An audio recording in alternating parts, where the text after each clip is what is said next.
Hey, it's Ruth Lemon.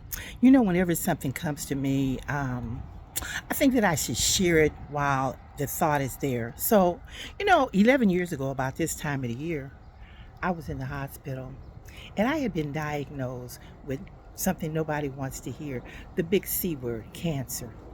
But in those moments, as the doctor was talking, I heard a voice that said, "Not today, Ruth." But within that, I decided I had to make a choice. And the choice was to allow myself to be in a space where I trusted God and saw my body healing. I asked the doctor, how and what are we looking for? And he says, we need those blood cells to go up. And so each day, following the teachings of one of the books that I teach out of, which is Louise Hay, I began to do an act of forgiveness for myself, for anyone I had been angry with, for all the junk that I had carried around with me. And then I went into meditation and I began to see my blood cells rising to the point that they needed to be. So every day I was healthier and healthier and healthier. I did it with no doubt because I did it moment to moment, second to second. And when that voice of doubt came, I closed my eyes and went deeper with it. I allowed myself to limit, excuse me, the people that I held conversation with. Because sometimes, even though they love you, they see fear, they see death.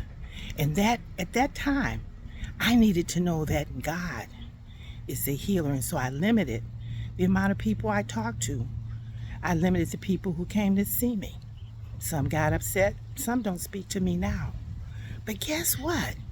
I took the road to my healing.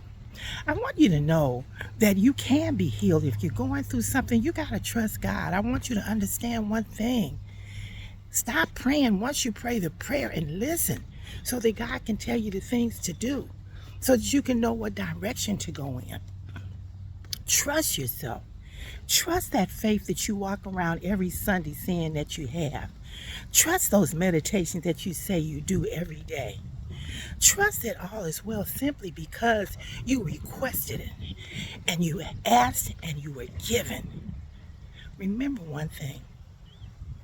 There's going to be a little fear, but that fear dissolved when I said, I'm trusting God moment to moment, day to day, by listening, allowing myself to hear what I needed to do, allowing myself to know it was already done, and allowing myself to know that God chose me so I could give you this testimony today. Yes, God is real. Real in my soul, real in my spirit, real in me. Trust God and know that the healing is done. Have a wonderful day. This is Ruth Lemon.